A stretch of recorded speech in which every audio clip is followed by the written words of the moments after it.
আসসালামু আলাইকুম, সবাই কেমন আছেন? আমি আলহামদুলিল্লাহ ভালো আছি। তো আপনাদের রিকোয়েস্টের একটা রেসিপি নিয়ে চলে আসলাম, চকলেট স্পঞ্জ কেক। তো সবাই যদি পারফেক্ট রেসিপিতে তৈরি করতে চান তাহলে অবশ্যই একটা খাতা কলম নিয়ে নেবেন। আমি মেজারমেন্টগুলো বলে দিব, আপনারা লিখে রাখবেন। আমি প্রথমে ডিম নিয়েছি, ডিমটা ফেটে নিয়েছি, 100 গ্রাম নিয়েছি ডিম। আর আমি ময়দা নিয়েছি 45 গ্রাম এবং তার সাথে কোকো পাউডার দিয়ে দিলাম 5 গ্রাম। এটা দিয়ে আর সব কিছু কিন্তু অবশ্যই এভাবে মেজারমেন্ট করে নেবেন। আর আমি হাফ টেবিল চামচ দিয়ে দিচ্ছি বেকিং পাউডার। তার মধ্যে চিনি দিয়ে দিলাম আমি 50 গ্রাম। চিনি আর ডিমটা খুব ভালোভাবে বিট করে এটাকে ফর্ম করে নেব। আর ফর্মটা আপনারা বুঝবেন কিভাবে যে এটা পারফেক্ট হয়েছে। ফর্মটা যখন হয়ে যাবে আপনার উপরে কিছু লেখার মতো হবে, 2-3 সেকেন্ডের মতো থাকবে এবং ডুবে যাবে, তখনই বুঝবেন যে আপনার ফর্মটা পুরোপুরি রেডি। আর ফর্মটা রেডি হয়ে গেলে এটার মধ্যে আমি দিয়ে দিব চকলেট ইমালশন। চকলেট ইমালশনটা আমি নিয়েছি 1 টেবিল চামচ। আর আমি এই পুরো কেকটা করতেছি হচ্ছে 1 পাউন্ড কেকের। আমি চকলেট ইমালশনটা দিয়ে বেশিক্ষণ অল্প একটু বিট করে এটা মিক্স করে আমি রেখে দিব। আমার এখন বিটারের কাজটা শেষ। আমি এখন শুকনো উপকরণগুলো খুব ভালোভাবে মিক্স করে চেলে এটার সাথে মিক্স করব। কারণ চেলে না দিলে কিন্তু এটার ভিতরে দানা দানা থেকে যাবে, ভালোভাবে মিক্স হবে না। এভাবে ধাপে ধাপে আমরা মিক্স করব। আর এটা খুবই আলতো হাতে মিক্স করতে হবে।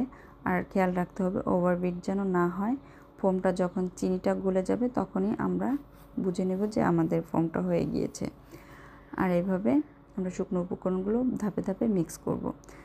আর ওভারবিট বা অন্যদিকে এদিকে ওদিকে করে বিট করব না, যে কোনো একদিকে বিট করব, তাহলে কিন্তু আমাদের ফোমটা নষ্ট হবে না, ফোমটা পারফেক্ট থাকবে। আমি এখন এটাকে বেকিংয়ের জন্য দিয়ে দিব। তো আমি নিয়ে নিয়েছি একটা মোল্ড। আমি 1 পাউন্ডের একটা মোল্ড নিয়েছি, তার মধ্যে দিয়ে দিয়েছি বেকিং পেপার। এটা কিন্তু তেল ব্রাশ করতে হবে না, এইভাবে একটু করে দেবেন, এতে করে ভিতরে যে বাবল থাকে সেটা বেরিয়ে যাবে। আর এটাকে কিন্তু অনেক বেশি ট্যাপ ট্যাপ করা যাবে না, আলতো হাতে একটু ট্যাপ ট্যাপ করে দিলেই হবে। কারণ বেশিক্ষণ করলে এটা ফোমটা নষ্ট হয়ে যাবে, ফোমটা বসে যাবে, তখন কেকটা ভালোভাবে ফুলে উঠবে না। দেখুন আমার কেকটা কত সুন্দরভাবে ফুলে উঠেছে। আমি এখন এটাকে চেক করে নিব একটা টুথপিকের সাহায্যে। ওটা কিন্তু প্রথমে কিন্তু হয়নি, এখন কিন্তু হয়ে গিয়েছে। আর এটাকে বেক করবে 160 ডিগ্রিতে 18 থেকে 22 মিনিটের মতো, এর মধ্যেই হয়ে যাবে। টাইমটা যদি একটু এদিক ওদিক হয় তাহলে আপনারা এটা বুঝে নেবেন। আমার কিন্তু কেকটা রেডি এবং খুব ভালো স্পঞ্জ হয়েছে, আপনারা দেখতেই পারতেছেন। কালারটাও কিন্তু খুব সুন্দর এসেছে।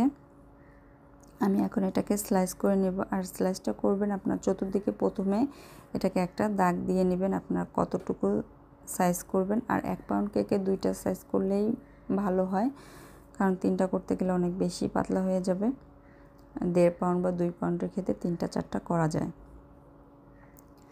আমি এখন এটাকে ডেকোরেশনের জন্য রেডি করব। আমি প্রথমে দিয়ে দিচ্ছি সুগার সিরাপ। আর সুগার সিরাপটা কিন্তু অবশ্যই কেকটা ঠান্ডা করে দিবেন। আর সুগার সিরাপটা খুব ভালোভাবে দিবেন, কারণ সুগার সিরাপটা ভালোভাবে না দিলে কিন্তু কেকটা শুকনো শুকনো লাগবে, ভালো লাগবে না। আবার অনেক বেশি হয়ে গেলেও কিন্তু এটা কেকটা পানি পানি লাগবে, ভিজা ভিজা লাগবে, তখনও খেতে কিন্তু মজা লাগবে না। আমি দিয়ে দিয়েছি চকলেট গানাশ। এটা আপনারা যদি চান না দিলেও পারেন, আর চকলেট গানাশটা দিলে অনেক বেশি টেস্টি হয়, অনেক বেশি মজাদার হয়।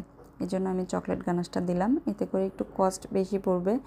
আর চাইলে আপনারা ক্রিম দিয়েও করতে পারেন। আমি চকলেট গানাশ দিয়ে তার উপরে ক্রিম ইউজ করব। আর আমি ক্রিমটার মধ্যে হুইপ ক্রিমের মধ্যেও আমি কিন্তু চকলেট গানাশ দিয়েছি, এই জন্য কালারটা একটু চকলেট কালার হয়েছে। আর আপনারা যদি চান তাহলে চকলেট গানাশটা স্কিপ করতে পারেন,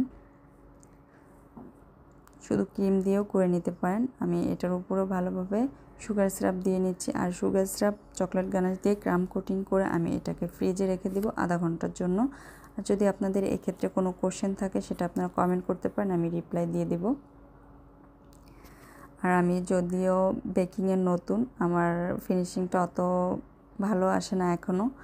আমি চেষ্টা করতেছি খুব ভালোভাবে করার, কারণ হচ্ছে এটা অনেক বেশি প্র্যাকটিস করতে হয়, প্র্যাকটিস না করলে এটা কিন্তু সুন্দর হয় না। তো আমার কিন্তু ক্রাম পুটিংটা হয়ে আমি এটাকে ফ্রিজে রেখে এখন ডেকোরেশন করব। তো ডেকোরেশনের জন্য আমি হুইপ ক্রিমটা নিয়েছি। ক্রিমটা নিয়ে আমি এখন এটা খুব ভালোভাবে করে নিব। এতে করে আপনার একটু আমার সময় লেগেছে, কারণ হচ্ছে আমি যেহেতু নতুন, তো সেক্ষেত্রে আমার ফিনিশিংটা আনতে একটু বেশি সময় লেগে গিয়েছে। তো এটা যত প্র্যাকটিস করা হবে তত সময় কম লাগবে।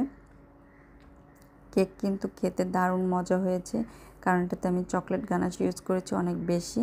আর আমি উপরে সাদা ক্রিমটা দিয়েছি, কারণ হচ্ছে আমি উপরে চকলেট গানাশ ইউজ করব। এত চকলেট গানাশ আমার কাছে মনে হয় যে লাগবে না, এই জন্য আমি সাদা ক্রিমটা ইউজ করেছি। পরে আমি চকলেট গানাশ দিয়ে ডেকোরেশন করব। তো পুরো ভিডিওটা দেখতে হবে। আর আপনারা যদি এইভাবে তৈরি করেন, অবশ্যই আপনাদের কেকটাও এরকম হবে আশা করি। আপনারা যদি মেজারমেন্টটা ঠিক রাখেন, তাহলে কেকে কোনো সমস্যাই হবে না, একেবারে পারফেক্ট একটা কেক পাবেন। তো আমি উপরে চকলেট গানাশ দিয়ে দিয়েছি। আমি এখন নিজের পছন্দ মতো ডিজাইন করে নিচ্ছি। যেহেতু আমি নতুন, তো আমার একটু সময় লাগবে হাতটা ক্লিয়ার হতে। তো দেখুন কেমন হয়েছে, আর অবশ্যই কিন্তু জানাবেন আমার রেসিপিটা কেমন হলো, কেকটা কেমন হলো, ডিজাইনটা কেমন হলো। আপনারা অবশ্যই কমেন্ট করবেন। আর এটা কিন্তু অবশ্যই বাসায় তৈরি করবেন। আমি যেভাবে মেজারমেন্ট করে করেছি, আপনারা এভাবেই করবেন, তাহলে আপনাদের কেকটাও এরকম হবে, কোনো সমস্যা হবে না। আর যদি কোনো সমস্যা হয়, সেক্ষেত্রে আপনারা আমাকে যদি কমেন্ট করেন, আমি রিপ্লাই দিয়ে বলে দিব। দেখুন ভিতরটা কতটা চকলেটি হয়েছে, কারণ এটার ভিতরে অনেক চকলেট গানাশ দেওয়ার কারণে এটা কিন্তু এতটা চকলেটি দেখা যাচ্ছে। তো সবাই ভালো থাকবেন, সুস্থ থাকবেন। আল্লাহ হাফেজ।